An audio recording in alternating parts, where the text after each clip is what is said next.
Noticias contra reloj en Blue Radio. 5 de la mañana, 30 minutos. Actualizamos las noticias en Blue Radio ante la imposición de aranceles del 25 y el 35% para el acero y el aluminio por parte de la administración del presidente Donald Trump. La Cámara de Comercio Colomboamericana le pidió al gobierno nacional en las últimas...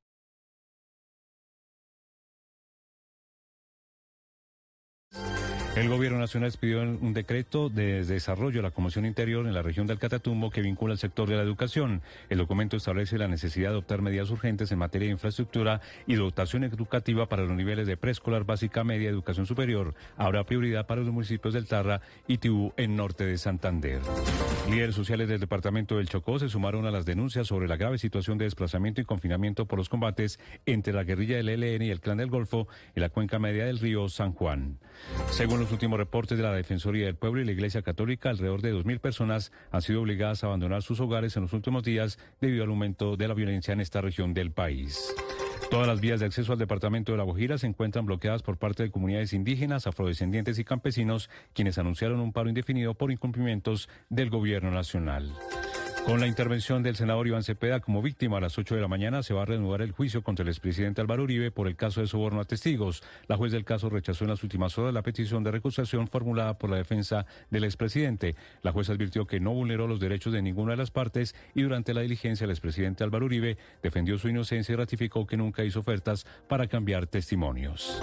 Las autoridades en Medellín investigan la muerte de 2 ciudadanos extranjeros en 2 sectores exclusivos de la ciudad. Las víctimas son un hombre turco y una mujer mexicana. El presidente de la República, Gustavo Petro, participa en la Cumbre Mundial de Gobiernos 2025 en Dubái. Allí aseguró que un gabinete no debe ser una lucha por los votos del pueblo, reiterando su tesis de la doble agenda de ministros con aspiraciones políticas. La Agencia Nacional de Infraestructura confirmó que hay 3 ofertas preseleccionadas para la construcción del megaproyecto férreo entre La Dorada y Chiriguaná, que tendrá una inversión de 3.4 billones de pesos. La entidad informó que después de la revisión de los requisitos legales de las compañías interesadas, se espera que el próximo 3 de abril se lleve a cabo la audiencia de adjudicación. La Procuraduría abrió una investigación disciplinaria contra una funcionaria de la Superintendencia de Salud por expresiones desobligantes y irrespetuosas hacia usuarios del sistema de salud y representantes de veedurías durante un foro en la ciudad de Manizales. Para hoy fue convocado un plantón frente a la alcaldía de San Gil en Santander ante la situación de inseguridad en este municipio turístico. El secretario general de Naciones Unidas, Antonio Guterres, pidió al grupo terrorista Hamas que continúe la liberación de rehenes prevista para este sábado e instó a evitar que se reanuden las hostilidades en la franja de Gaza. Ampliación de estas y más noticias en BlueRadio.com. Sigan con Mañanas Blue. Estás escuchando Blue Radio. Cada mañana me hace feliz tenerte en nuestra mesa. Tu cariño en cada arepa. Le ponemos cara a la radio. Blue Radio, la alternativa. 1 millón. 1 millón. 1 millón de noticias, sueños, emociones. 1 millón de seguidores. 1 millón de seguidores. 1 millón. Decirlo suena fácil. Lograrlo es de trabajo. Mucho trabajo. Ya somos más de 1 millón de suscriptores en nuestro canal de YouTube. Y sumando, 1 millón. Terminar de pagar la cuota inicial de tu nuevo hogar o matricularte para cumplir tus metas profesionales. Ahorra tus cesantías en Protección y acércate a ese futuro que tanto deseas. Protección, tu futuro desde hoy. El mejor talento que impulse los resultados puede ser la ventaja definitiva para tu empresa. En Manpower Group te conectamos con los mejores. Cómo ha llegado al punto donde ha llegado, que tiene hoy en jaque no solamente el proceso de paz, sino toda una cantidad de personas y de comunidades confinadas. Estás escuchando Mañanas Blue.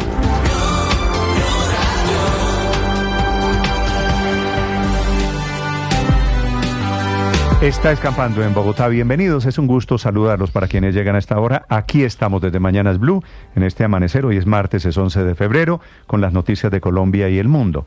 Quienes quieran conectarse, estamos ya también desde el canal de YouTube, estamos en plataformas, en redes sociales y en las frecuencias de Blue Radio en todo el país. Temperatura 10 grados centígrados, llovió desde anoche tarde, todo este amanecer. Tenga cuidado, porque las calles están empantanadas. Medellín también el aguacero fue durísimo. Y en Cali también. Y en Cali el aguacero fue muy duro. Así que no solo Bogotá, y vamos a seguir. Está comenzando una temporada muy fuerte de lluvias que va hasta el próximo mes de marzo. Noticias a esta hora.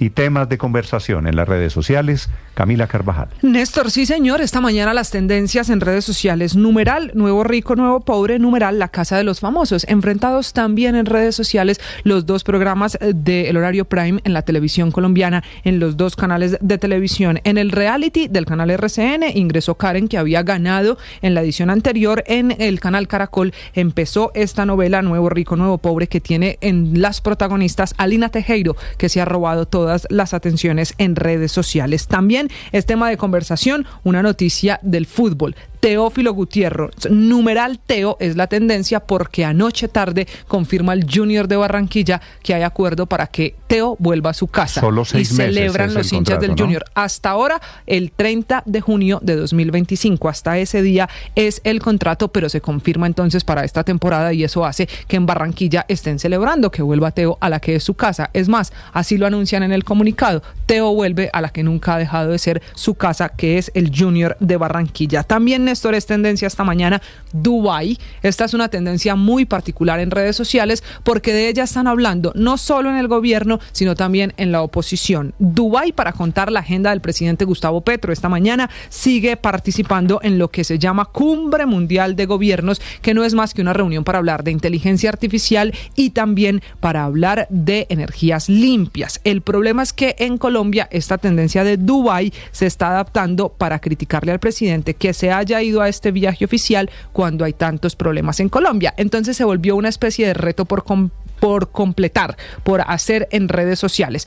El presidente en Dubái mientras, y muchos tuiteros están completando la frase, el presidente en Dubái mientras hay cambio en la policía, el presidente en Dubái mientras hay una guerra en el Catatumbo, el presidente en Dubái mientras 1.000 desplazados en Chocó, el presidente en Dubái mientras se queda el gobierno sin ministros, el presidente en Dubái mientras es una especie de reto de tendencia que está creciendo, sobre todo en la red social X. Y finalmente, Néstor, Uribe y numeral yo creo en Uribe. Es el juicio del momento, siguiendo en redes sociales lo que pasa con el expresidente Álvaro Uribe. Ayer, en el segundo día de audiencia de juicio, varias imágenes virales. Él sentado literalmente en el banquillo de los acusados, producto de su llegada a Palo Quemado, que es esta la imagen que estamos viendo en el canal de YouTube, y la otra, la gente afuera que llegó a apoyar al expresidente con banderas de Colombia, con ese cántico de yo creo en Uribe, pero sobre todo con las máscaras. Muchos comentarios por quienes decidieron llevar la foto del expresidente. Cara de Uribe. Sí, es la cara del expresidente Álvaro Uribe, a la que le abren 2 huequitos en los ojos y la gente se la pone en medio de esta protesta. Hoy continúa el juicio, hoy volverán a llegar las banderas, los seguidores y las máscaras de Uribe. Camila, gracias. Este tema de la audiencia,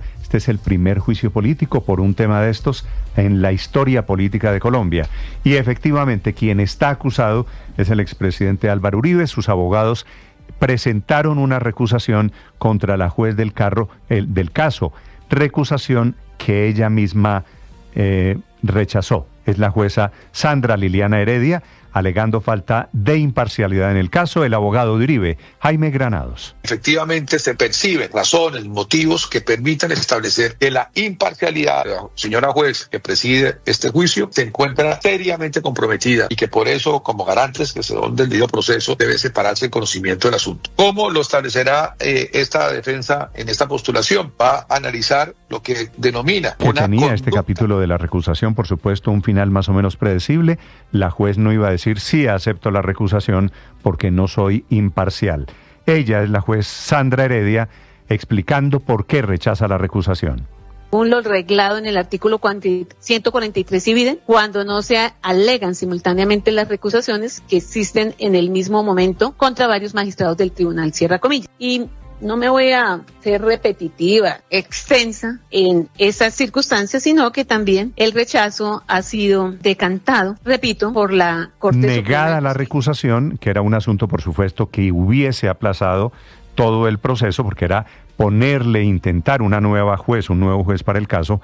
Habló el expresidente Uribe defendiendo su actuación, declarándose inocente, negando haber ordenado el pago a testigos a través de su abogado, que era Diego Cadena. Muy importante la línea de tiempo, lo de Diego Andrés Arias, Diego Cadena, para mostrar cómo llegó Diego Cadena aquí, cómo nunca se le pidió sobornar un testigo ni decir mentiras, y cómo lo que él me ha dicho es que él siempre buscó la verdad, que a nadie le pidió mentir. Y es muy importante mostrar fechas. No solo está Uribe allí sentado en el banquillo de los acusados, sino al otro lado el acusador, que es el senador Iván Cepeda, de la izquierda, que se volvió la antípoda política del expresidente Álvaro Uribe, también en este juicio, anunciando que pedirá vedurías internacionales. En el caso de las víctimas ya pedimos que haya una observación internacional. Le vamos a pedir a la Comisión Interamericana de Derechos Humanos, al relator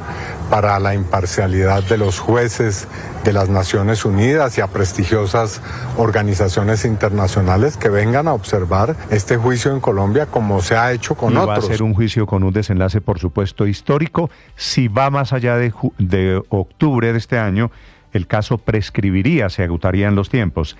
Si termina antes de octubre, hay una alta posibilidad, es el temor de la defensa, de que el expresidente Uribe sea condenado. Juan Esteban Quintero. Con arengas y pancartas, diferentes manifestantes respaldaron al expresidente Álvaro Uribe en la entrada de los juzgados de Palo Quemado, quien debe enfrentar una nueva audiencia en el juicio por manipulación de testigos este martes. A diferencia de lo esperado, Uribe no ingresó por la puerta principal. En su lugar optó por una entrada lateral, evitando en parte la multitud. En la sala de audiencia se encontró cara a cara con las víctimas reconocidas en el proceso, un momento clave en el desarrollo del juicio. El abogado del expresidente, Jaime Granados, tomó la palabra en los primeros minutos. Su estrategia se centró en desvirtuar los argumentos de la Fiscalía, con especial énfasis en el testigo clave del caso, el ex jefe paramilitar Juan Guillermo Monsalve. Granados cuestionó la credibilidad de su testimonio, argumentando inconsistencias que, según la defensa, deslegitiman la acusación. La atención también se dirigió al banquillo de los acusados. Por primera vez, un expresidente de Colombia se encontraba sentado en esa silla, en un juicio que ha dividido opiniones en el país. Durante su intervención, Uribe no dudó en señalar de mentiroso al senador Iván Cepeda. En otro momento, el exmandatario también se refirió a Diego Cadena, su exabogado, quien enfrenta un proceso judicial derivado de este caso. Uribe insistió en que nunca le ordenó manipular testigos ni visitar cárceles para modificar declaraciones que pudieran vincularlo con grupos paramilitares.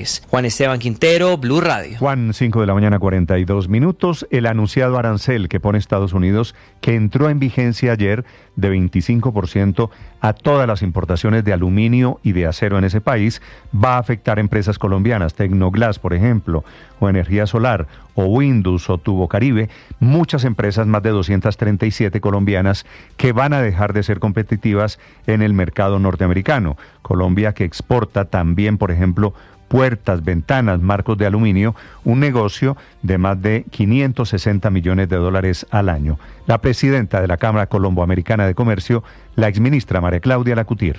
El aumento de aranceles al acero y aluminio por parte de Estados Unidos impacta a 237 empresas colombianas que el año pasado exportaron 649 millones de dólares en aluminio y 82 millones en acero. La medida afecta los ingresos del sector, el empleo y la competitividad. Por lo tanto, es fundamental que el gobierno colombiano gestione una excepción, destacando que estas exportaciones representan solo el 0.3% de las importaciones. De momento, la decisión es de Trump. Originalmente los más afectados son China, Canadá y México, pero por ahí derecho cae también Colombia, con los exportadores y los empleos que se generan en Colombia alrededor de estas industrias acero y aluminio. Nicolás Rodríguez. Hola, Néstor, buenos días. El año pasado las empresas colombianas exportaron 649,7 millones de dólares en aluminio y 82,2 millones en acero, haciendo énfasis en que estos números solo representan el 0,3% de las exportaciones nacionales. Sin embargo, hay que tener en cuenta que la medida no regiría en el país, pero es necesario que el gobierno se anticipe para las excepciones, según lo confirmó María Claudia Lacutir. Y es que cabe recordar que con el anuncio del hoy presidente Donald Trump de Estados Unidos, los aranceles a las exportaciones colombianas hacia ese país serían del 50% para el acero y del 35% para el aluminio. Según los datos del DANE, en 2024 las exportaciones de hierro y acero a Estados Unidos alcanzaron el 82,2 millones, reflejando una caída del 2% frente al 2023. Pero por su parte, las ventas del aluminio descendieron un número mayor, 7%, pasando de 699,1 millones en 2023 a 649,7 millones en 2024. Nicolás Rodríguez, Blue Radio. Nicolás, 5 de la mañana, 44 minutos. Esta madrugada está en desarrollo un mega operativo de la policía italiana.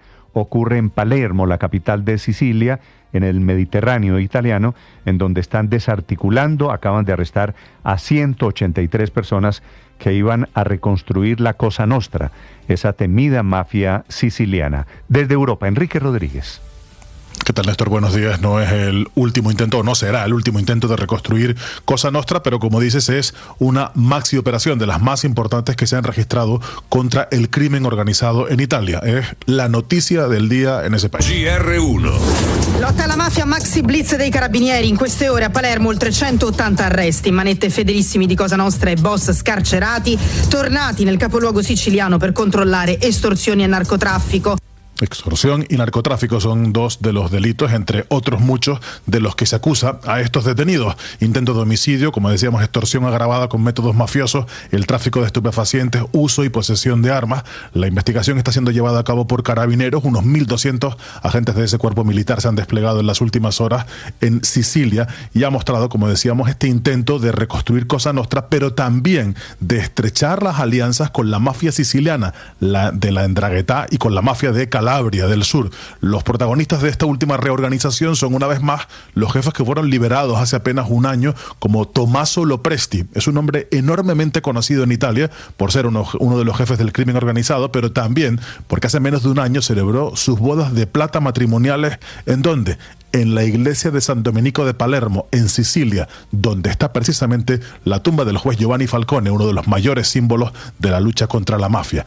Las pesquisas policiales además han localizado, y esto le sonará seguramente a nuestros oyentes, dentro de las cárceles, teléfonos móviles encriptados, donde los jefes mafiosos usaban esos dispositivos altamente sofisticados para comunicarse con el exterior e incluso organizar cumbres por videollamada. Gracias a esos teléfonos, los padrinos han podido crear chats grupales con otros mafiosos, algunos libres, otros en prisión. Esta investigación ha revelado que un jefe de la mafia, que se llama Calogero Lopresti, llegó incluso a ordenar a través de un teléfono celular que se propinara una paliza y luego presenció la emboscada y la golpiza a través de una videollamada. La operación, como digo, continúa abierta. El saldo es de 183 personas detenidas, pero las autoridades italianas insisten en que se podrían producir más detenciones en las próximas horas. Otro dato a tener en cuenta es que todos esos detenidos han tenido lugar en una sola ciudad, en Palermo, en la capital de Sicilia, en Italia, en la que, insisto, es una de las operaciones contra el crimen organizado más importante de los últimos años en Italia, Néstor. Gracias, Enrique. Y claro que nos suena familiar a Colombia, no solo por lo que pasa, por la actitud mafiosa de estos clanes, sino por lo que pasa especialmente adentro de las cárceles. Las 5 de la mañana, 48 minutos, hablando de cárceles. Anoche, en un centro de reclusión en Bucaramanga, terminaron 8 presos gravemente heridos. Trataron de prenderle fuego a las celdas. Crisis de la que nos habla desde Bucaramanga, Javier Rodríguez. Hola, Néstor, buenos días. Pues momentos de pánico y tensión se vivieron durante más de 4 horas que duró el intento de fuga de un grupo de prisioneros en un centro de reclusión transitorio que se ubica en Barrancabermeja.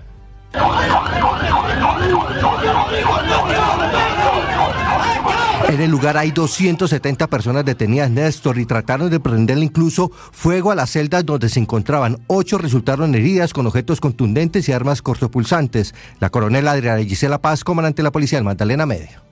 Hemos asumido el control, no tenemos fugas, los heridos están siendo atendidos en diferentes centros asistenciales. Con estas acciones que estamos controlando constantemente, se nos evite más situaciones entre los mismos ciudadanos privados de la libertad. Este es el segundo intento de fuga de ese centro de reclusión transitorio en Barrancabermeja en la última semana. La primera vez, 3 personas resultaron heridas. Tiempo seco en Bucaramanga, Néstor, 20 grados de temperatura. Aquí también está escampando, gracias, Javier, 5:49 minutos.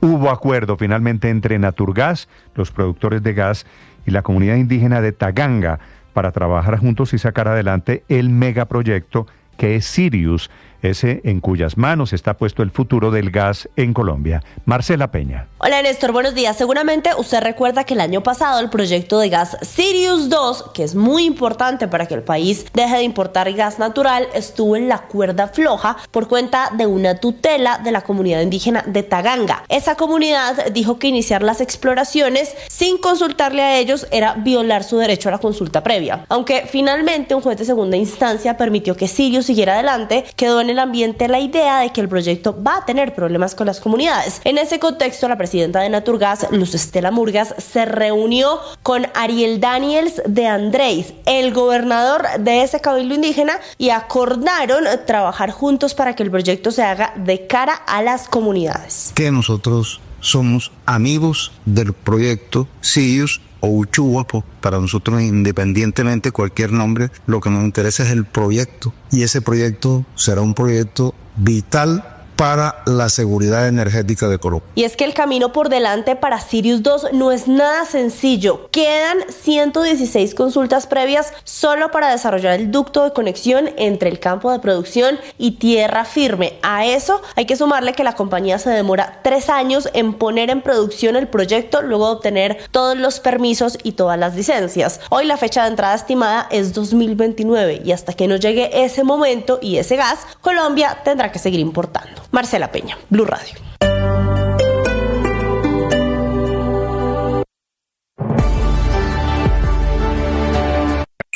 Escanea este código y suscríbete a nuestro canal de YouTube, @Blue Radio Co. Y disfruta y participa de la programación de Blue Radio. Blue Radio, le ponemos cara a la radio. Blue Radio, la alternativa. Reapareció el expresidente de la Corte Suprema de Justicia, Leonidas Bustos, que está acusado, está hasta los tobillos en el escándalo de corrupción del cartel de la toga que se manejó en la Corte Suprema de Justicia hace ya 6 años.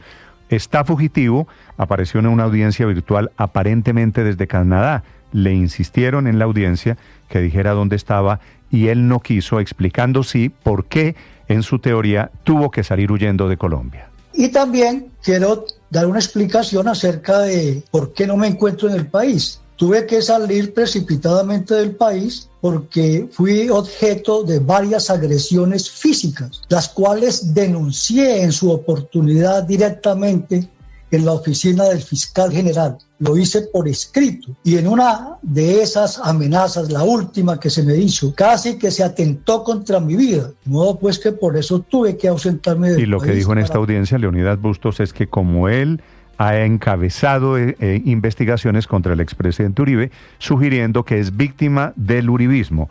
Es un juicio al final por un gigante caso de corrupción, el más dramático en la historia de la justicia en Colombia. Sergio Barbosa. Hola Néstor, buenos días. Tras varios años de clandestinidad y de estar prófugo de la justicia, reapareció el expresidente de la Corte Suprema de Justicia, José Leonidas Bustos, vinculado al escándalo del cartel de la toga. Se llevó a cabo el juicio en su contra y desde el exilio en la ciudad de Ottawa, en Canadá, Bustos aseguró que abandonó el país porque fue objeto de varias amenazas cuando estalló el escándalo. Durante la audiencia, el exmagistrado Bustos negó haber recibido de manos del exfiscal anticorrupción Luis Gustavo Moreno un reloj Cartier a manera de dádiva para favorecer al exsenador Álvaro Ashton, quien era investigado por parapolítica. El expresidente de la Corte Suprema de Justicia dijo también que nunca recomendó al exfiscal de anticorrupción Luis Gustavo Moreno para que ocupara un cargo dentro de la fiscalía, y recordemos que Moreno pagó una pena de 3 años de cárcel en Estados Unidos por estos mismos hechos. Por su parte, Leonardo Pinilla, abogado y amigo de Luis Gustavo Moreno, estuvo en la audiencia como testigo y allí aprovechó para pedirle perdón a los magistrados de la Corte por los actos de corrupción, y esta audiencia continuará hoy y se espera que los exmagistrados Francisco Ricaurte y Gustavo Malo Fernández también declaren dentro de este proceso. Sergio Barbosa, Blue Radio. Sergio, 5:53 a.m, hablando de cacos. Un ladrón está robando en la calle 39 en Bogotá. Hasta el momento la policía no hace mucho para capturarlo. Los vecinos tienen documentado cómo roba alrededor de esa zona, que es en Chapinero, Teusaquillo.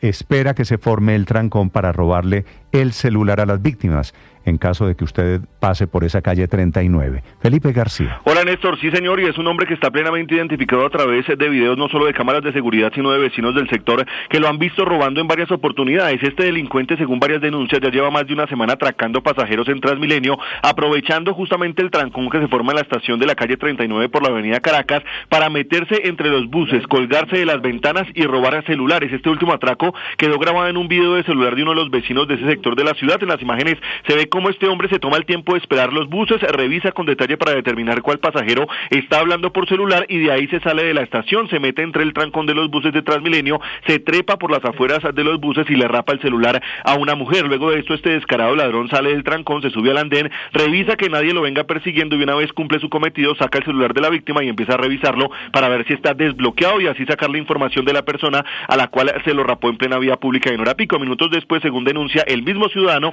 este delincuente volvió a la estación a seguir atracando personas allí en ese sector de la ciudad, Néstor. El video que vemos en este momento, que está en el canal de YouTube, Felipe, ¿es entregado por ese ciudadano? Sí, señor, es un ciudadano que grabó desde la ventana de su apartamento a este hombre que está robando entre los buses de Transmilenio, Néstor. Esta es 39 con Caracas. Con Caracas.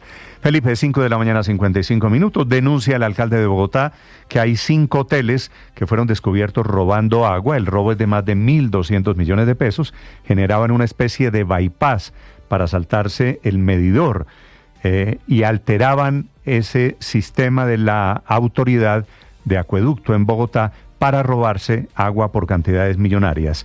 El acueducto de Bogotá ha intensificado operativos contra el robo, el uso ilegal del agua, lo anuncia el alcalde Galán. 5 hoteles en la localidad de Teusaquillo identificados que habrían robado cerca de 139.000 metros cúbicos de agua. Ustedes saben que eso es más o menos el 10% del consumo de Bogotá hoy día. Hacen, por ejemplo, bypasses del sistema del acueducto, es decir, pasan con una conexión por aparte o por fuera de lo que es el contador para poder consumir el agua sin pagarla. También hacen conexiones ilegales. Y obviamente, siendo hoteles de consumo alto de agua, el robo era gigantesco. Las 5:56 minutos, ahora la noticia económica de este día martes. Hoy es 11 de febrero. Víctor Grosso. Néstor, buenos días. Quedó cerrada la venta de los negocios de Cementos Argos en Estados Unidos y esta misma semana recibirá el pago, una de las movidas más grandes y rentables que ha hecho una compañía colombiana en el exterior. Esto se había anunciado a finales del año pasado, pero hoy se está perfeccionando. Es así como Cementos Argos vende toda su participación en Summit Materials, que era del 31% a Quick Read Holdings, una de las corporaciones privadas más grandes de la industria en Estados Unidos. El pago que recibirá será de $2.875 millones, unos 12 billones de pesos, que es un 38% más frente al precio que tenían las acciones hace un año cuando Cementos Argos se hizo a esa participación. Este dinero le será pagado durante la semana en curso, fortaleciendo su posición financiera, dándole además el soporte para una nueva fase de expansión a la compañía. Cementos Argos le explicó al mercado que la venta de ese negocio no estuvo condicionada, por lo que tiene el camino libre para explorar nuevas alternativas de inversión allí en Estados Unidos con sus negocios de cemento, concreto y agregados. También podrá seguir exportando desde Cartagena. En parte por las recientes jugadas de Cementos Argos con sus activos en el exterior, sus acciones en la Bolsa de Colombia en los últimos meses se han disparado más de un 250%, estando entre las más rentables del mercado. Víctor Grosso, datafx.com. Esta es Blue, más que radio. Escanea este código y suscríbete a nuestro canal de YouTube, @Blue Radio Co. Y disfruta y participa de la programación de Blue Radio. Blue Radio, le ponemos cara a la radio. Blue Radio, la alternativa. ¿Vives con un malestar constante? Te entiendo, porque así vivía yo, con un malestar que uno no sabe muy bien si es rabia, si es que me va a llegar el periodo, si es que estoy estresada, si es falta de sueño, si es falta de ejercicio, si es que no me estoy alimentando bien, o son todas las anteriores, ¿no? De todo un poquito, pero siempre estoy con ese malestar. Me levanto por la mañana y quiero que sea un día bueno y agradezco y digo, ok, hoy la vamos a pasar bien, pero 20 minutos después ya estoy molesta por algo. ¿Qué estará pasando? Muchas veces cuando vivimos en pareja, ese malestar que cargamos lo reflejamos en el otro y las acciones de él parecieran que son las que detonan mi malestar, pero realmente el malestar ya estaba ahí. Qué importante es conocernos, qué importante es hacer la pausa y entender qué es lo que realmente me molesta, porque si no, lo que voy a querer hacer es desaparecer al otro, o peor aún, esperar que cuando el otro cambie, cuando haga lo que yo creo, entonces ahí sí yo me voy a sentir bien y voy a tener bienestar. Mujer, créeme, no es así. Aún para tomar una decisión importante, como dejar a esa persona, terminar la relación, no lo hagas si primero no has aliviado ese malestar, porque puede ser que lo dejes y el tipo se vaya o tú te vayas y al otro día el malestar siga ahí. O empiezas otra relación y el malestar sigue ahí. Así que primero alivia el malestar, conócete, debes saber qué es lo que necesitas, qué es lo que tu cuerpo, tu mente, tu corazón corazón te está diciendo antes de tomar cualquier decisión. Recuerda, no te aguantes ni te divorcies. Hay otro camino. En Blue le ponemos cara a la radio. Escanea este código y suscríbete a nuestro canal de YouTube, @Blue Radio Co. Y disfruta y participa de la programación de Blue Radio. Blue Radio, le ponemos cara a la radio. Blue Radio, la alternativa.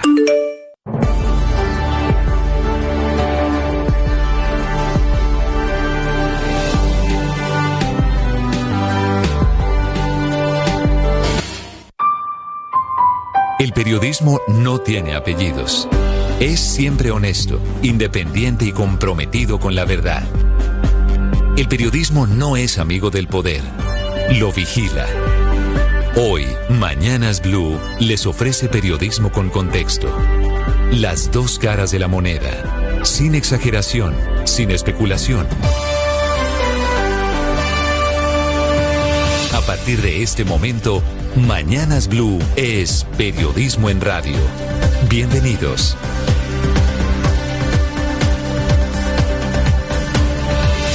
6 de la mañana, 40 segundos. Bienvenidos, mucha atención. Acaba de presentar su renuncia y es irrevocable el ministro de Defensa, Iván Velásquez. Es una carta que se está conociendo esta mañana. Se va, es el ministro tal vez de los originales, de los pocos que quedaba, con la ministra de Trabajo, que también renunció con carácter irrevocable. Es decir, eran los dos, la de Trabajo y el de Defensa, los ministros que venían desde muy el comienzo del gobierno Petro. Y renuncia irrevocable que se suma a la de la ministra Susana Muhammad, que se va por el tema de Armando Benedetti, a Juan Fernando Cristo, que se va para hacer política, y a Juan David Correa, que no le gustó que lo regañaran en público en el Consejo de Ministros, que fue exactamente hoy, hace 8 días, y que sigue cobrando víctimas. Una crisis de gabinete que nos coge sin el presidente Petro aquí. El presidente Petro acaba de terminar su intervención en un foro que se llama pomposamente Cumbre Mundial de Gobierno 2025, que en realidad es un foro más o menos inocuo, con participantes de segundo nivel, no presidentes, hablando de innovación y tecnología, una convocatoria del gobierno de Dubái, intentando posicionarse como un país líder en temas de inteligencia artificial. Y fue para allá el presidente Petro y habló esta mañana sobre inteligencia artificial, sobre, claro, la necesidad de regular la inteligencia artificial.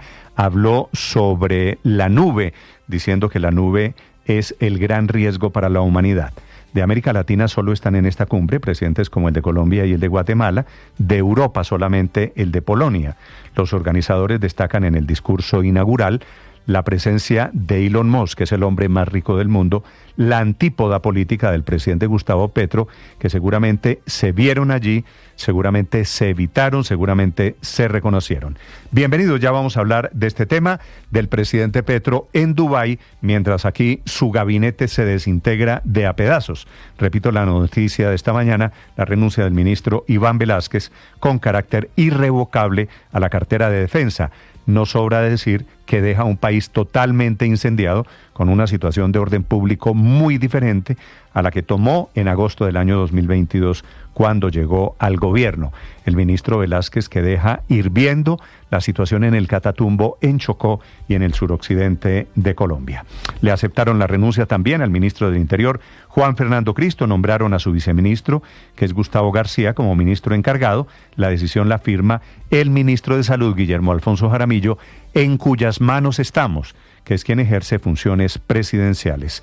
Ya son 50 los cambios en ministerios, direcciones administrativas y consejerías presidenciales en 30 meses, 2 años y medio del gobierno Petro, y vienen más. Los ministros de Justicia, Educación, Hacienda, Agricultura, Igualdad, Minas, Canciller, todos esperando una razón porque ellos están en la categoría de renuncias protocolarias. La otra, la más dura, es la de renuncia irrevocable.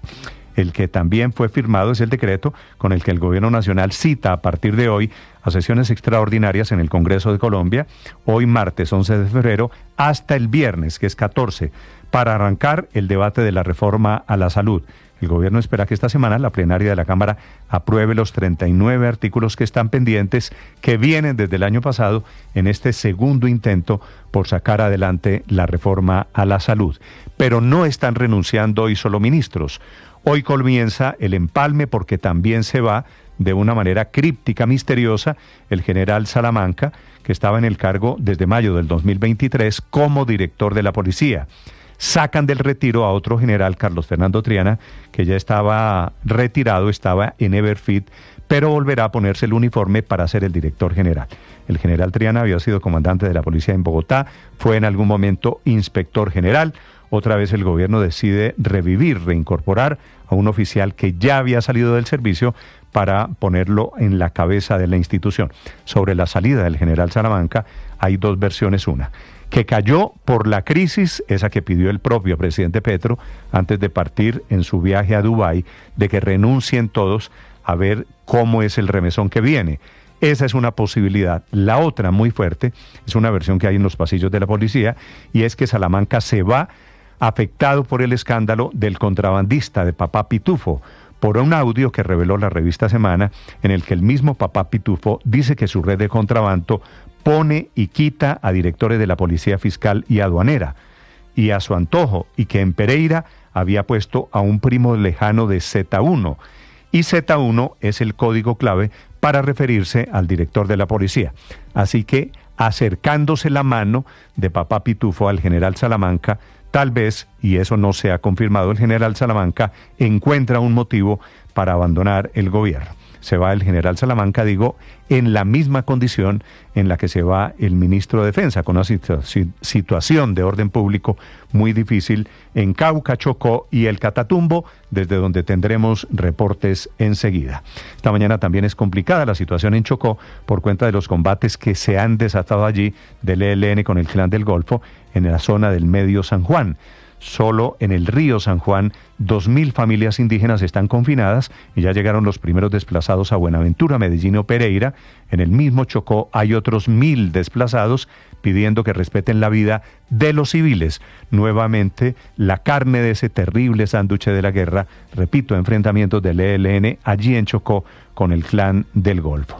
Hablando de noticias judiciales, la Fiscalía va a llamar a interrogatorio a Javier Vendrell, que es el catalán, para explicar la plata que recibió de Papá Pitufo, si entró o no a la campaña Petro Presidente en el 2022, y si la devolvió, que es la teoría del presidente Petro, ¿por qué no la denunció? Un escándalo que ya bautizaron en la oposición como los pitudineros. El representante de la Cámara por el Centro Democrático, Cristian Garcés, denunció al presidente Petro ante la comisión de acusación por este escándalo, que es plata del contrabando, del lavado de activos en la campaña de Petro en el 2022. Y a las 8:30 de la mañana, en 2 horas largas, se reanuda el juicio al expresidente Álvaro Uribe, que está sentado en el banquillo de los acusados por el tema de los falsos testigos. Hoy seguirá la declaración del senador Cepeda, que es en calidad de víctima y de denunciante. La jornada de ayer dejó varios hechos inéditos. A Uribe, por ejemplo, verlo en la silla de acusado, por ejemplo, fue la audiencia en los juzgados de Paloquemao, la primera vez que él se sienta en ese banquillo, porque es la primera vez que va presencialmente, tal vez la última, porque pidió permiso para seguir asistiendo de manera virtual. A Uribe lo acompañaron sus seguidores, la gente del Centro Democrático, que se pusieron banderas y unas máscaras con la cara de Uribe, con el gesto de creo en Uribe. Y esa jornada seguirá el día de hoy allí en los juzgados de Paloquemao, en el centro de Bogotá. En la audiencia de ayer se negó la recusación que intentó la defensa del expresidente Uribe, que reiteró que las interceptaciones telefónicas de las llamadas con Diego Cadena, que fue en algún momento su abogado, son ilegales y no debieron ser consideradas como parte del material probatorio, reiterando nuevamente su inocencia el expresidente Álvaro Uribe. Bienvenidos, es un gusto saludarlos en este día martes que seguramente va a tener noticias y renuncias. Hoy es el Día Internacional de la Mujer y de la Niña en la Ciencia, es el Día de la Mujer Médica. Felicitaciones a las muchas y muy buenas que hay en Colombia. En segundo les cuento de la nueva derrota de la selección colombiana de fútbol, la sub-20, que está intentando llegar al Mundial. Enseguida, lo más importante aquí en el resumen que preparamos en Voces y Sonidos en Mañanas Blue.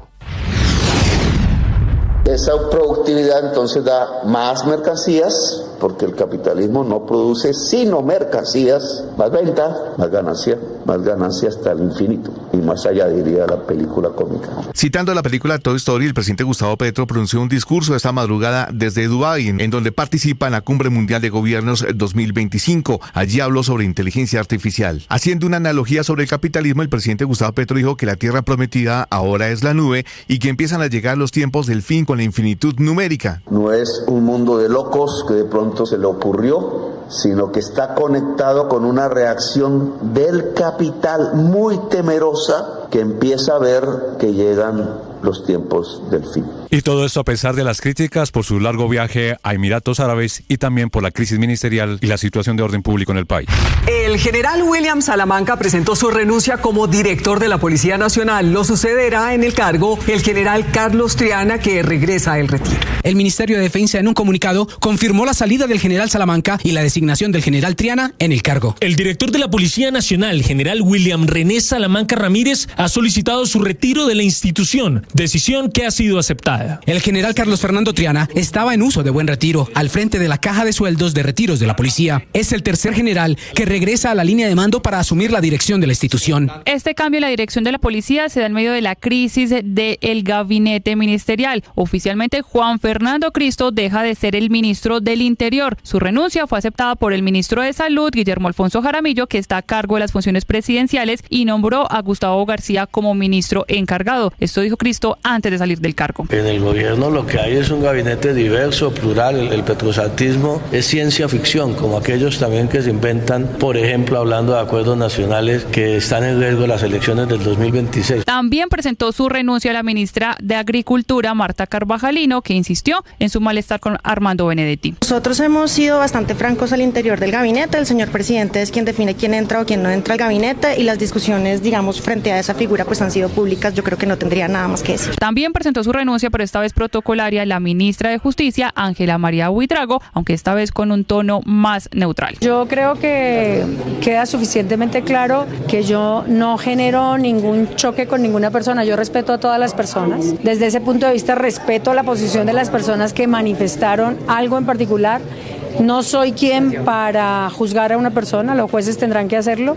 Luego de las revelaciones de que Papá Pitufo, Diego Marín, el zar del contrabando, habría intentado ingresar 500 millones de pesos a la campaña Petro Presidente, desde la Fiscalía ya están comenzando a tomar acciones frente a estas denuncias. El despacho del fiscal anticorrupción, Elkin Ardila Espinosa, espera en las próximas semanas citar a interrogatorio al empresario catalán Xavier Vendrell para que explique los pormenores de lo que fue ese encuentro con el contrabandista, la entrega del dinero y la orden del presidente Gustavo Petro de devolverlo y grabar el acto de devolución.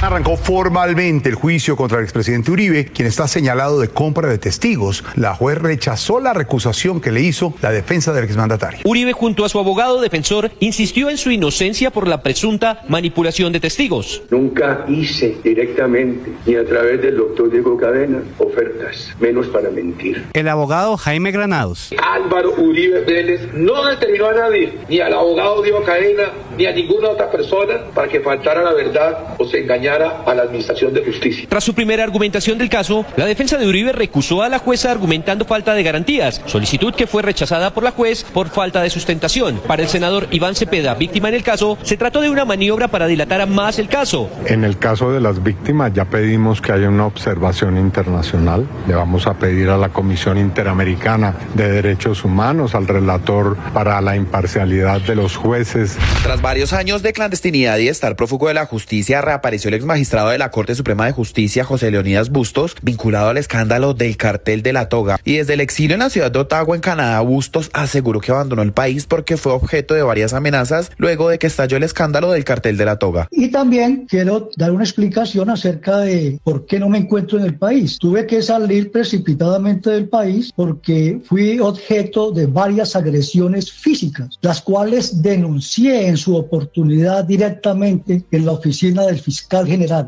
Con la firma del presidente Donald Trump para establecer aranceles del aluminio y del acero del 20 y del 25% respectivamente, el gobierno colombiano, según la Cámara de Comercio Colomboamericana, debe preverse y adelantarse a esta situación. Es por esto que María Claudia Lacutir le pide acciones preventivas al gobierno colombiano. La medida afecta a los ingresos del sector, el empleo y la competitividad. Por lo tanto, es fundamental que el gobierno colombiano gestione una excepción, destacando que estas exportaciones representan solo el 0.3% de las importaciones de Estados Unidos y no amenazan su industria. Más de 1.000 personas de las comunidades que viven en inmediaciones al río San Juan en Chocó se tuvieron que desplazar por los enfrentamientos entre el ELN y el Clan del Golfo. Jason Mosquera, el líder en Chocó y coordinador de la Guardia Cimarrona. Expresar nuestra preocupación frente al recrudecimiento de la violencia en el departamento de Chocó. Lo primero que tenemos que decir es que en el río Iró, el ELN puso un artefacto explosivo en el parque donde juegan los niños. Llegaron a Venezuela los primeros 190 migrantes deportados desde Estados Unidos. Nicolás Maduro calificó el operativo como un paso favorable y positivo y afirmó que busca construir relaciones de respeto, comunicación y entendimiento con Washington. Pero ¿cuánta gente se fue engañada? ¿Y quién se los llevó? ¿Quién se los llevaba? Los coyotes. Y después, estos grupos de coyotes, que son mafias, dirigidas desde Estados Unidos por David Smolaki, Carlos Vecchio, Guaidó, entonces le pedían a cada migrante que estaba o en Chile, o en Perú, o inclusive en Buenos Aires, un grupo, en Colombia. Otra ronda de órdenes ejecutivas que firmó el presidente Trump, que iban desde la imposición de los aranceles del 25% al acero y al aluminio, hasta la pausa en los procesamientos penales de estadounidenses acusados de sobornar a funcionarios de gobiernos extranjeros para obtener, por ejemplo, contratos públicos. Trump además firmó una orden acabando con los pitillos de papel, a su juicio porque el plástico es mucho mejor. Pero en esa firma de órdenes ejecutivas fue cuando envió un mensaje al grupo terrorista Hamas a propósito de la suspensión de liberación de rehenes.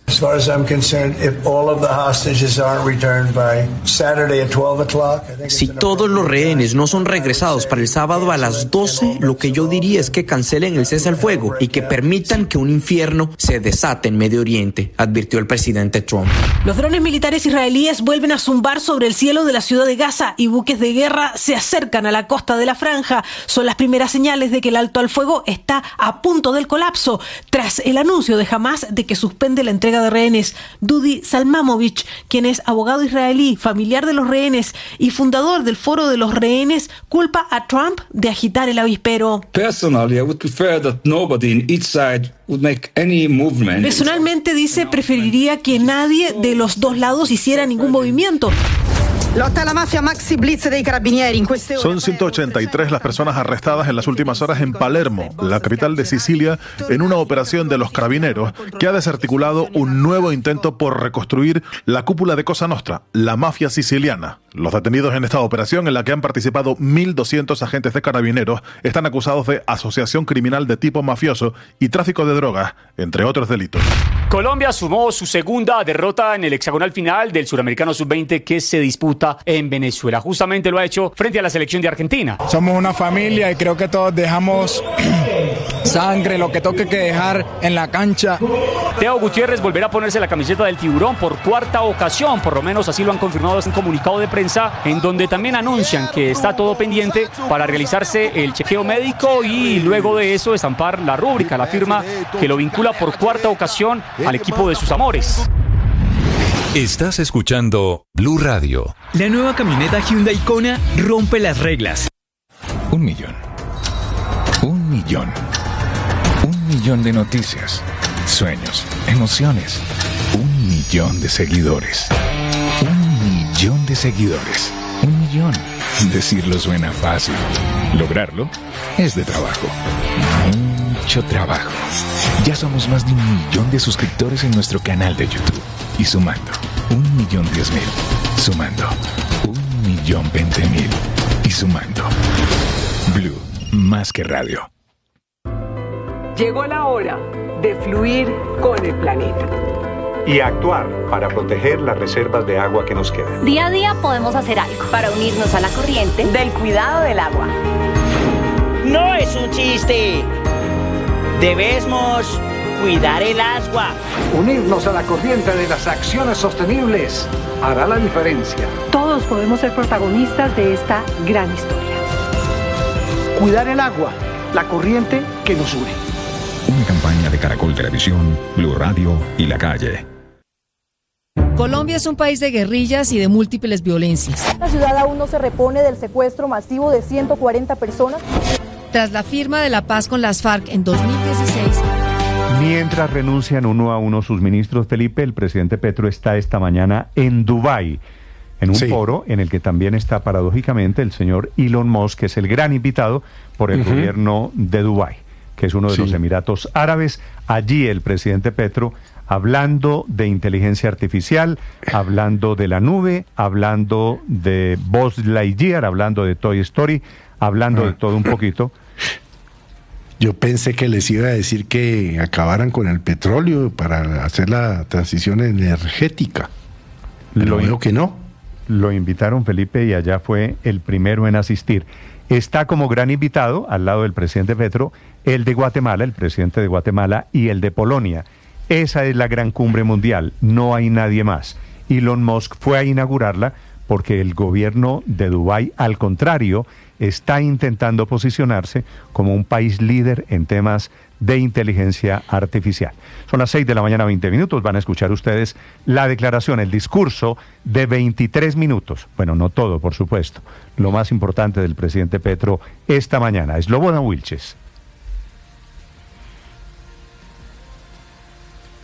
Néstor, muy buenos días. Pues como usted lo señala, en medio de su intervención en un foro sobre inteligencia artificial, el presidente de la República, Gustavo Petro, instó a analizar los límites de la inteligencia artificial y también pidió una acción inmediata política para su regulación. Según el presidente, la inteligencia artificial debe ser explotable, dice él, en beneficio de la sociedad, pero con un control para evitar riesgos. El presidente también expresó en su discurso filosófico su visión sobre la inteligencia artificial, señalando que esta representa una digitalización, según él, del pensamiento humano. Allí habló sobre el tema del capitalismo y habló sobre la evolución de la humanidad en un discurso, como decimos, totalmente filosófico.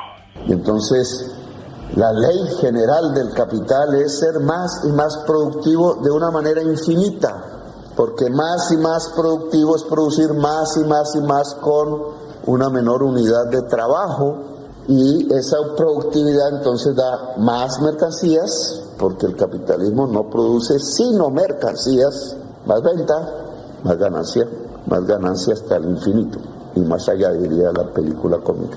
Esa es la lógica de la inteligencia artificial dentro del capitalismo, darte muchísima más productividad, por tanto, la posibilidad de aumentar tasas de ganancia, ventas de mercancía, ventas en todo el mundo. Escuchábamos al presidente de la República, Gustavo Petro, en ese discurso donde, obviamente, como ustedes escucharon, pues habló sobre esa película infantil, Toy Story, hablando sobre ese mensaje en esa serie infantil. También el presidente de la República habló sobre los tiempos del fin, habló nuevamente de la capitalización, sobre el conflicto de Oriente Medio, y nuevamente atacó a Israel y habló sobre los tiempos o el fin del mundo. Puede haber un capitalismo sostenible con la naturaleza, o unas más agresivas, o unas que no les importa tirar bombas sobre los niños en Palestina. No está desconectado, no es ilógico, no es un mundo de locos que de pronto se le ocurrió, sino que está conectado con una reacción del capital muy temerosa, que empieza a ver que llegan los tiempos del fin. Y eso hay que tenerlo en cuenta. Es la cultura de la extinción, porque indudablemente infinitud... Finalmente, Néstor, el presidente Gustavo Petro habló con los medios de comunicación sobre la crisis ministerial, sobre el famoso Consejo de Ministros, e insistió en la doble agenda de varios ministros que tienen, según él, aspiraciones políticas. Está todo listo, no hay que preocuparse, no va a ser tampoco un gran cambio de ministerios, muchos van a permanecer. Lo que hacemos es básicamente quitar las personas que tengan ya aspiraciones electorales.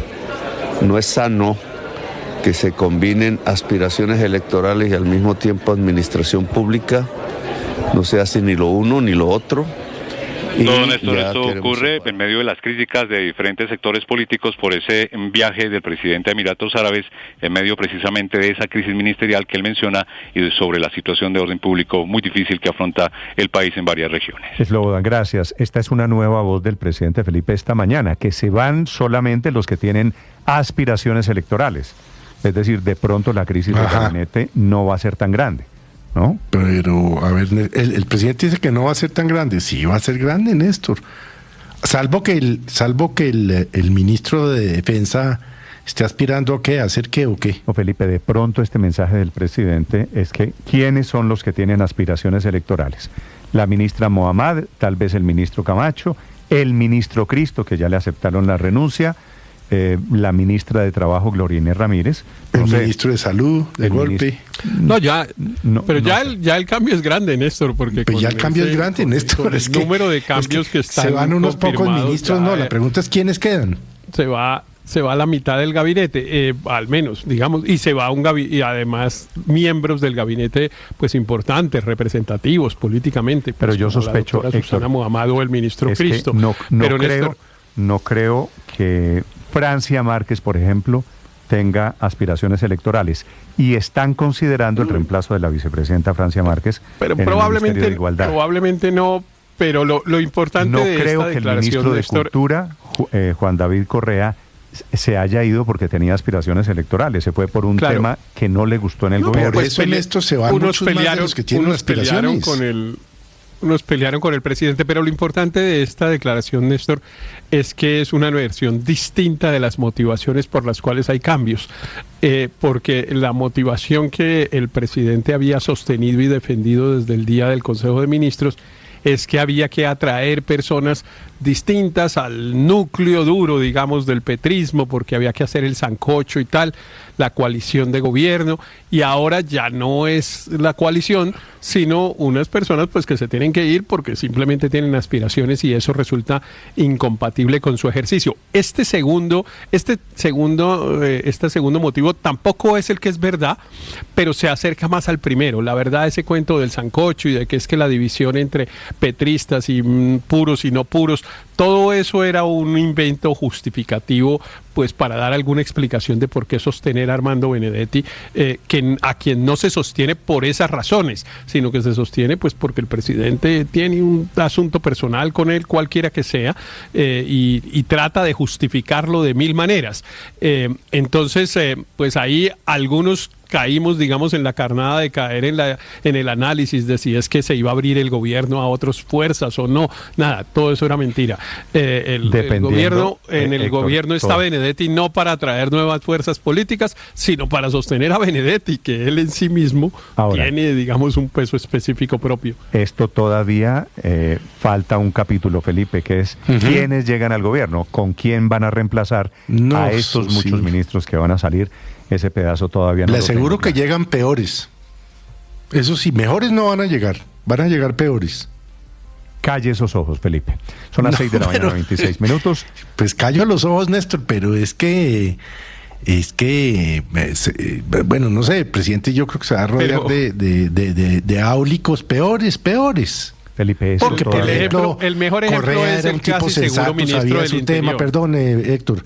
Susana Mohamed sabía de su tema, en fin, bueno, del ministro de Defensa pues no podemos decir que sabía de su tema. Sabía de otros temas, pero de defensa no.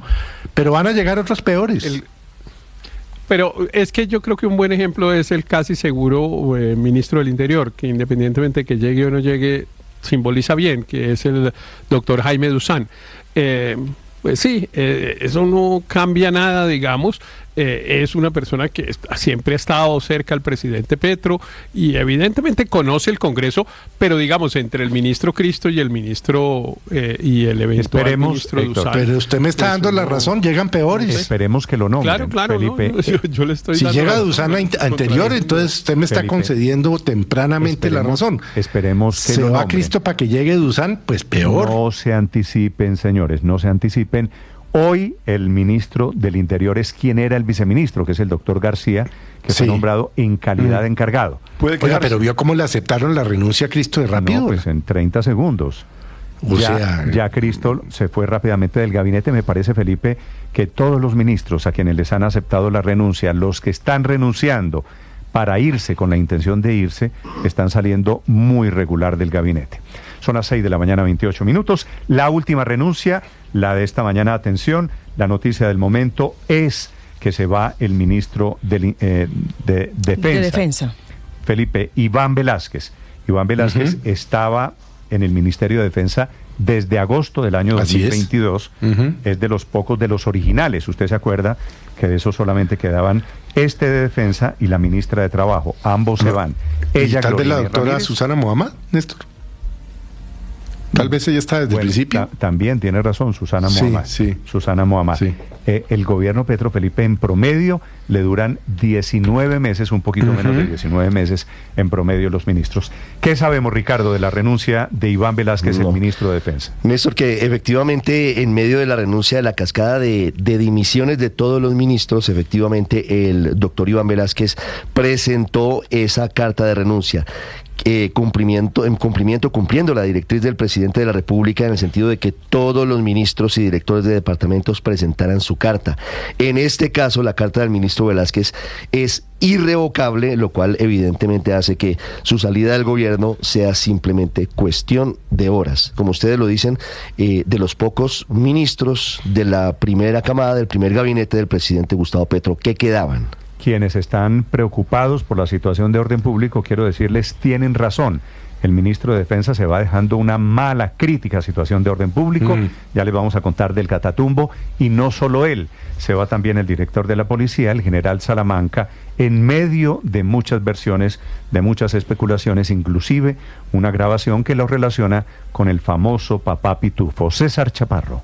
Néstor, buenos días. A través de un comunicado, el Ministerio de Defensa anunció que el general William Salamanca solicitó su retiro de la institución, que fue aceptada por el Gobierno Nacional de manera inmediata. Asimismo, el Ministerio de Defensa nombró como nuevo director de la policía al general en retiro Carlos Fernando Triana, actual director general de la Caja de Sueldos de Retiro de la Policía Nacional, CASUR. El general Triana Beltrán es oficial de la policía desde el año 1993, es administrador policial, tiene una especialización en seguridad y estudiante de la especialización en Derechos Humanos y Derecho Internacional, y tiene una maestría en Pensamiento Estratégico y Prospectiva. Fue comandante de la Policía Metropolitana de Bogotá, dirigió la Escuela de Cadetes General Santander, fue agregado policial en México y comandó el Departamento de la Policía de Boyacá. También fue director de la Policía de Tunja y subcomandante del Departamento de la Policía del Tolima. Triana, con 33 años en la institución policial, se convierte en el tercer oficial en retiro que es llamado a asumir las riendas de la institución. César Chaparro Pinzón, Blue Radio.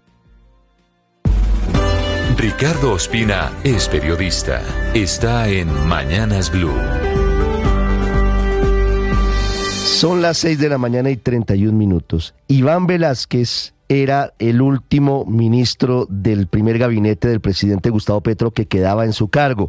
Se suma a Gloria Inés Ramírez, quien renunció el pasado fin de semana como ministra de Trabajo, y a Susana Muhammad, lo que confirma que la crisis de gabinete del presidente Gustavo Petro no ha terminado, porque entre otras cosas todavía faltan por reconfigurar los cargos que tienen que ver con el Departamento de Prosperidad Social, con el Departamento de Planeación Nacional y con el Ministerio de la Igualdad. Se da por descontado que el presidente aceptaría la renuncia de Alexander López y de Francia Márquez como ministra, no como vicepresidenta, porque ella fue elegida por voto popular.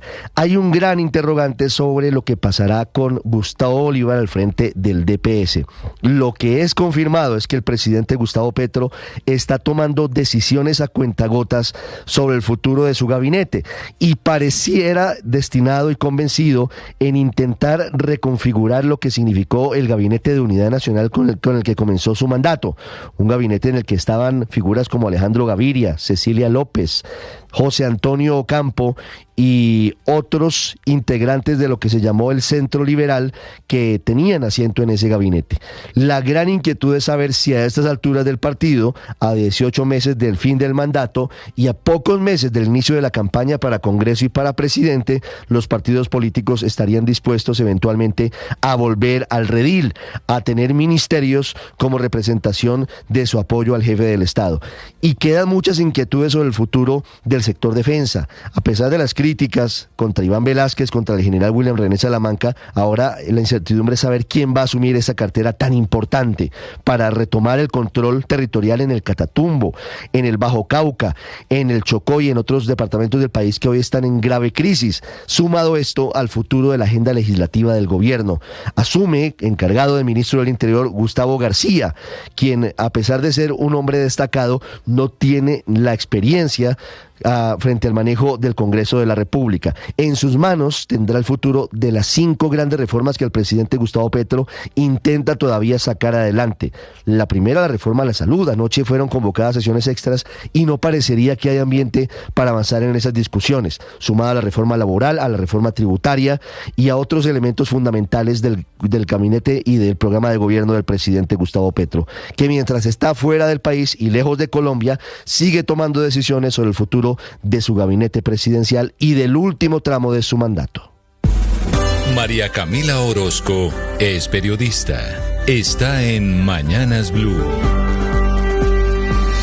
Ya son las 6:34 de la mañana. En medio de la crisis de orden público, particularmente en el Catatumbo y en el Chocó, se va el director de la policía. Con un simple gracias y sin explicar los motivos, se va el general William René Salamanca, el segundo oficial en la historia de esta institución en regresar del retiro a la línea de mando para dirigir esa unidad policial. Lo hizo por un año. Su salida se produce apenas días de que el presidente Petro acusara a alias Papá Pitufo de haber comprado a decenas de generales de la policía en 38 años y también apenas horas de que se conociera un audio de este delincuente diciendo que tenía listo para poner en la seccional de Pereira a un familiar lejano de Z1, que es un código interno de la policía para referirse al director de la institución. Pero también sobre su adiós hay todo tipo de versiones, desde un supuesto ofrecimiento del Ministerio de Defensa al que declinó y su preocupación por perder la visa americana. Es sí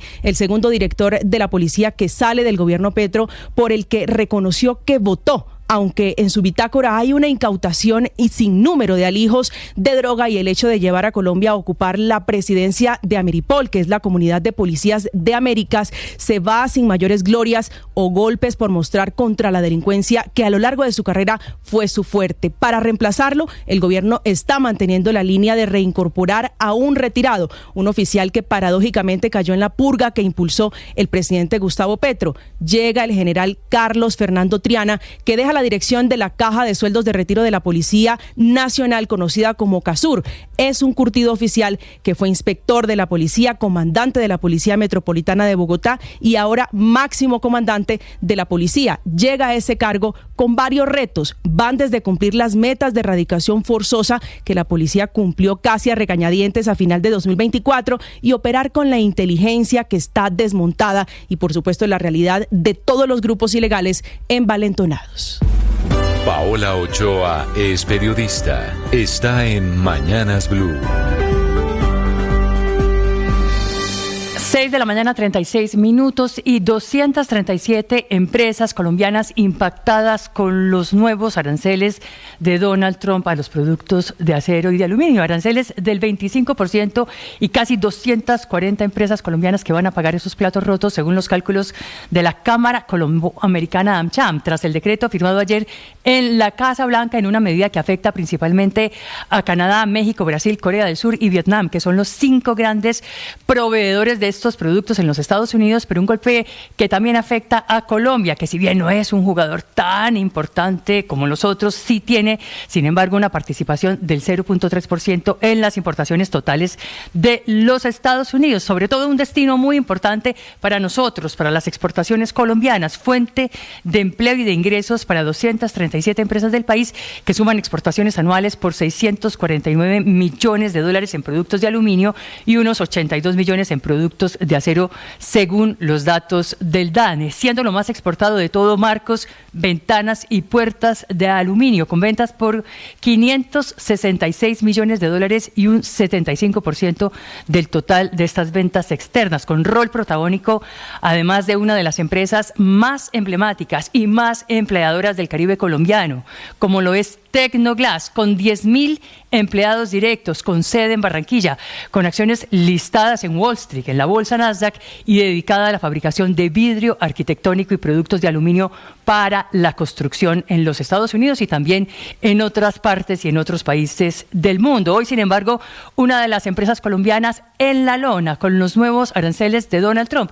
Y si no en la lona, por lo menos sí muy golpeada. Y recordemos además que golpeada desde antes, pues Donald Trump ya había puesto aranceles durante su primer mandato, también muy en este corte, más exactamente en el año 2018, cuando le puso un arancel del 25% al acero y del 10% al aluminio en defensa de su industria nacional, pero golpeando y en una primera vez a las exportaciones colombianas, que desde entonces han venido cayendo y que el año pasado bajaron 7 y 2% respectivamente en aluminio y en acero.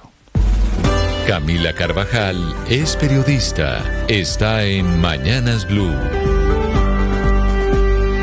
Ya son las 6 de la mañana, 39 minutos, y de nuevo hay escasez ahora de más del 90% de los medicamentos indispensables para tratar enfermedades respiratorias, autoinmunes o sobre todo reumáticas. Es la advertencia con la que hoy despertamos de la Asociación Colombiana de Neumología, situación que afecta el tratamiento de los pacientes, comprometiendo el bienestar, la calidad de vida y en muchos casos la supervivencia. Al llamado de la Asociación Colombiana de Neumología se suma la Asociación Colombiana de Neumología Pediátrica para advertir que este es un problema que afecta a grandes y a chicos. Es una queja por las medicinas para este tipo de enfermedades reumáticas y autoinmunes, por ejemplo, la artritis reumatoide, el lupus, los vasculitis y la esclerosis.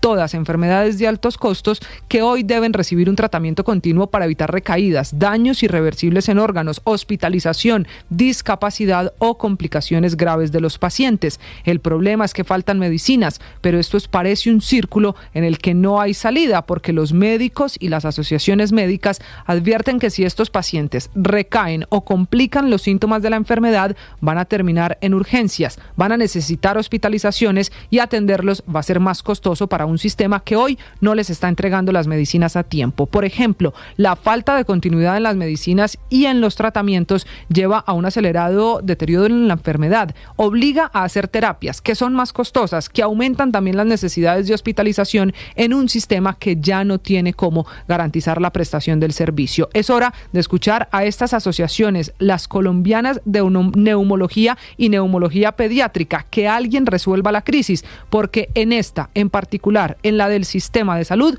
lo que está en juego es la vida de los pacientes. Estás escuchando Blue Radio. Colombia es un país de guerrillas y de múltiples violencias. La ciudad aún no se repone del secuestro masivo de 140 personas.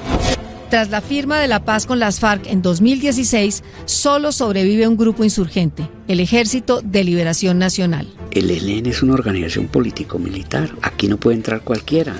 Hoy todos hablan del ELN, pero muy pocos conocen su historia.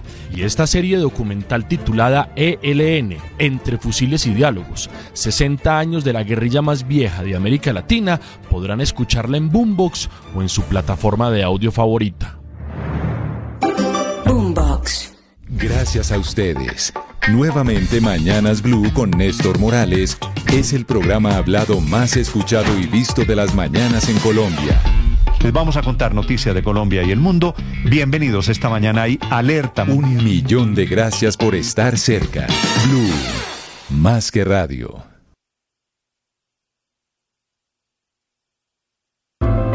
Llegó la hora de fluir con el planeta.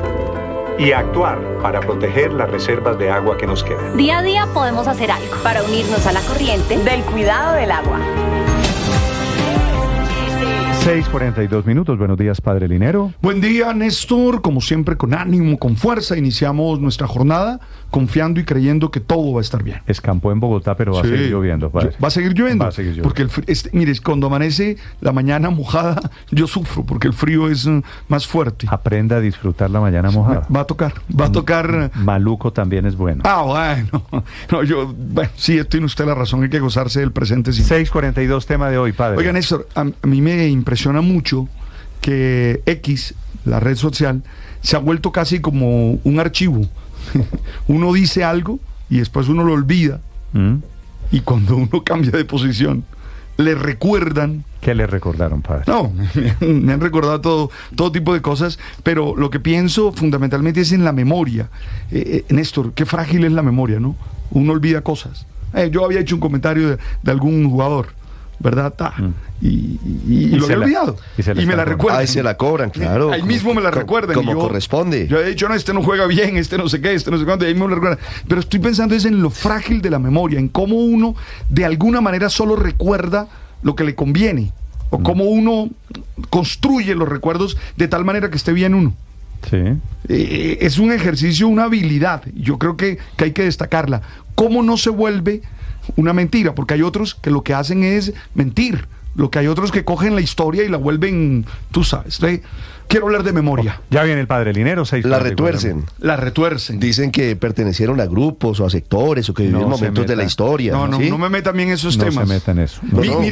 Mire, por ejemplo, que hoy encontré que el señor presidente decía que el Cantar de los Cantares hizo una cita que no corresponde, yo guardé acá.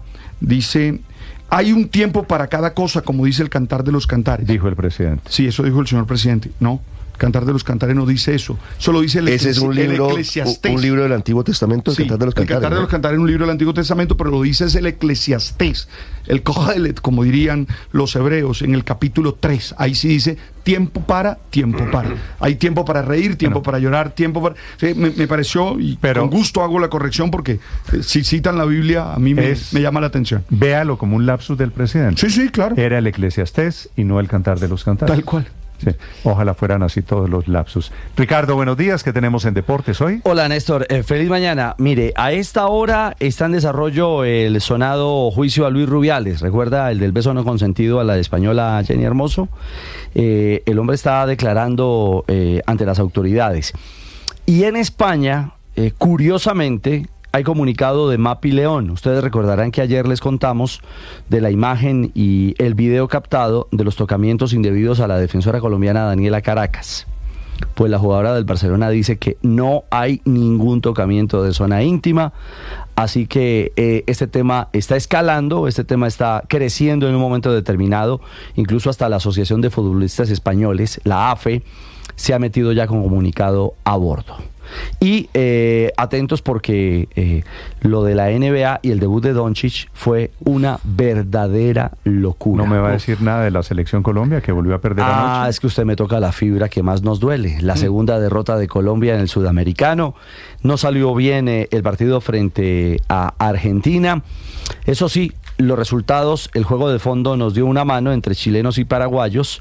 Eso significa que el jueves Colombia, ganando, se clasifica al Mundial. Con Coordinadora, el futuro llegó. Por eso, trabajamos con innovación y tecnología para poner en tus manos un mejor mañana. El futuro es ahora. ¿Te lo llevamos? Atención, esta mañana tambalea el acuerdo de alto al fuego que está vigente desde el 19 de enero en la Franja de Gaza. Unilateralmente el gobierno de Hamás decidió no seguir el proceso de entrega de los rehenes, de los secuestrados israelíes. Reacciona muy duramente el gobierno de Israel diciendo que es una amenaza inaceptable. El presidente Trump desde Washington advierte que si no hay entrega el sábado, dentro de 3 días en el Medio Oriente, que si no se reanuda ese proceso de entrega de secuestrados, será el infierno para los palestinos. Desde Europa, a esta hora, Silvia Carrasco. Néstor, sabíamos que esta paz era frágil, pero también sabíamos que estaba funcionando. Nada sustancial ha cambiado en las últimas 3 semanas. Ha habido intercambio de rehenes por prisioneros, ha entrado sustancialmente más ayuda humanitaria, se reabrió la frontera de Gaza con Egipto, los desplazados fueron autorizados a volver a sus barrios. Todo estaba caminando, excepto porque en estos días el presidente de Estados Unidos, Donald Trump, lanzó su proyecto inmobiliario para Gaza. Y justo anoche se publicitó una entrevista en la que dice que los gazatíes que se van a ser evacuados para construir un balneario de 5 estrellas con vista al Mediterráneo, que esos 2,3 millones de gazatíes no van a tener derecho a volver a la franja. Para los expertos en el conflicto de esta zona, la suspensión de la entrega de rehenes por parte de Hamás sería la forma que tiene este grupo armado de vengarse de los comentarios de Donald Trump. Así lo piensa el abogado israelí Dudi Salmamovich, quien es fundador del Foro de los Rehenes. It's also have to do with is the Trump announcement, which is so sensitive and so fragile.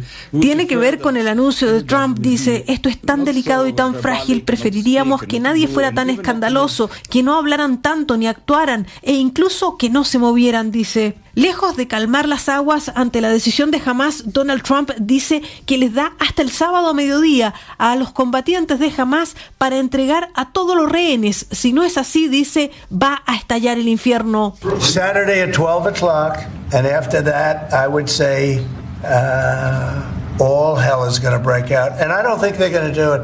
I think a lot of them are dead. I think a lot of the hostages are dead. Al final, antes de que le preguntaran sobre el riesgo que sus palabras representaban para los rehenes retenidos en casa, simplemente dice que cree que todos están muertos. Aunque también es cierto que dice que la decisión de poner fin a la tregua no es de él, sino de Israel. Estas declaraciones de ambos lados vuelven a dejar insomnes a los gazatíes. Es la guerra verbal, pero no solo eso. A partir de anoche las cosas en Gaza cambiaron drásticamente. Se reporta que desde anoche hay muchos drones volando a bajo nivel sobre la ciudad de Gaza y en el norte de la franja. También hubo aviones de combates que sobrevolaron durante 2 o 3 horas en todo el territorio y los barcos de guerra israelíes se acercaron a la costa de la ciudad de Gaza. Todo está en manos ahora de los negociadores. Hay 5 días por delante para resolver las diferencias y conseguir la liberación de al menos los 17 rehenes que estaban contemplados, que ya estaban acordados para esta primera fase de alto al fuego, Néstor. Silvia, gracias. Mientras tanto, al otro lado, Donald Trump amenaza con el infierno. Está tomando esta mañana una cadena de decisiones ya en práctica. Ya le cambiaron el Golfo, que era el Golfo de México. A partir de hoy aparece en Google Maps como Golfo de América. Y prohíbe los pitillos de papel, es decir, reversando decisiones que se habían tomado por razones medioambientales. Desde Washington, Juan Camilo Merlano. Néstor, buenos días. En las 3 semanas de gobierno de Trump no solo ha habido órdenes duras con impacto global, como por ejemplo la que firmó anoche que establece los aranceles del 25% para todas las importaciones de acero y aluminio a partir del 12 de marzo, sino que también ha habido órdenes menos importantes, baladí o para la galería. Entre esas, quizás la que más se destaca es una que podemos evidenciar si ingresamos a la aplicación Google Maps y nos ubicamos al norte de la península de Yucatán de México y al sur de Texas y Luisiana.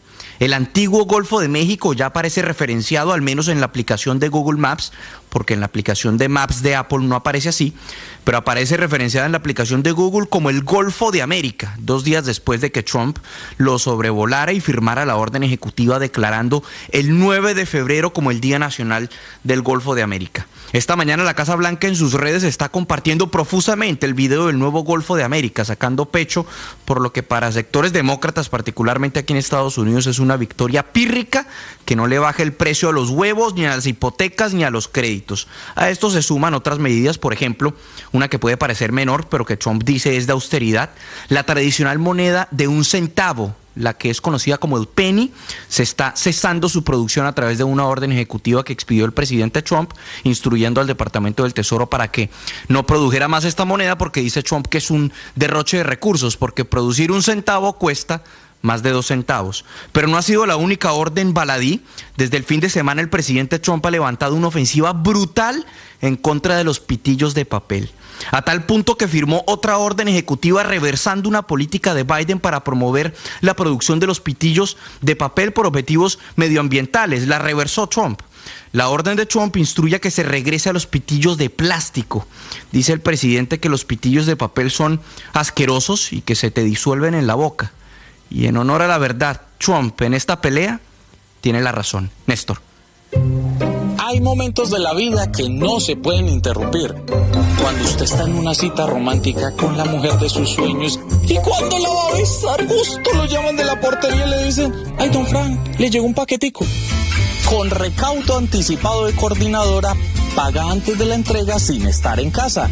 El futuro es ahora. ¿Te lo llevamos? Vigilado Supertransporte. Estás escuchando Blue Radio. Me dijo Juan Camilo, ¿usted que cree que en esta Trump tiene la razón? No. En la de los pitillos, sí, claro. Hombre, Juan, papel no sirve, Néstor. No hay nada peor que un pitillo de papel. O sea, que prefieren seguir llenando el mundo de plástico. No, pero es una cosa diferente. Estoy hablando de utilidad. Estoy hablando de utilidad. Y en términos de utilidad, el pitillo de papel no sirve. Creo que quiero hacer esta aclaración para no tener confusiones. Se necesita hacer el cambio de pitillos plásticos a pitillos de papel. Sí. Se necesita eliminar los pitillos plásticos. Por eso. La alternativa no son los pitillos de papel. Esa es la discusión. Estamos diciendo lo mismo. Y ahí es donde usted me dice, Juan Camilo, que a usted le parecen más divertidos, de mejor calidad los plásticos que los del papel. No, divertido no, Néstor. Que sirve, es que el pitillo de papel no sirve. Tomas 2 sorbos y ya sí, exacto, no sirve. Usted lo deja dentro de la bebida y eso se pone aguado porque lo desintegra. Solo le hago a ustedes que están en esta diatriba Ospina, Merlano, ¿quién más está? María Camila.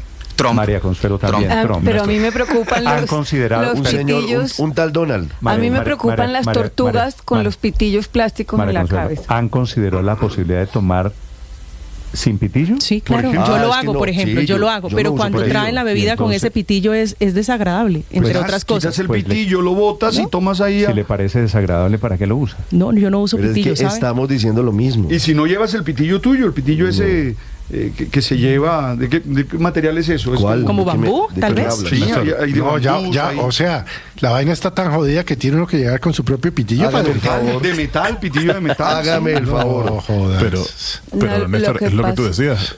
Las tortugas. Es que se puede beber por el vaso. O sea, claro. Yo, no sé, siempre que oigo esta discusión me llama la atención porque aquí, yo creo que en España y particularmente en toda Europa, los pitillos los usan los niños y cuando van al McDonald's o algo así, pero las personas adultas y funcionales beben por el vaso o por la botella, la cerveza. Pero Enrique, yo estoy de acuerdo. No hace falta. Yo estoy de acuerdo con usted, pero no le quería decir a María Camila que ella es disfuncional, porque me parece. No, ¿saben qué es lo que pasa? Que eso es una herencia. Pero ¿sabe cuál es la diferencia? Es una herencia del COVID, lo de los pitillos. Que todo el mundo, por higiene y por el tema de... No, María Consuelo, nosotros usamos pitillos desde mucho antes del COVID. Sí, pero el COVID lo alborotó el consumo de pitillos. No, porque aquí se hacen... Enrique, a diferencia de Europa, en donde usted tiene razón, usan los pitillos, los niños especialmente. En Colombia les parece más firifipí tomar con pitillo y se toman la Coca-Cola los señores grandes adultos con pitillo por alguna razón que yo no entiendo. Y además, Néstor, yo creo que cuando uno toma con pitillo una bebida con gas, pero traga más aire. Yo creo que es incluso hasta más indigesto, tengo la sensación. ¿Cuál es la falta de higiene, Felipe, de tomar el vaso? Los vasos en los restaurantes y la vaina, no. No, es herencia del COVID. Pero entonces, ¿qué sigue? ¿Cuál COVID? Entonces volvamos a los vasos plásticos, a los platos plásticos. Pero Felipe, es que realmente eso no es de higiene. Realmente tenemos que tomar conciencia. ¿Qué es, Néstor? Esto no es un capricho de Biden. Se llama gadejo. Ese tema de no tomar. Bueno, sí, pero yo sí pido pitillo. A mí sí me da pena.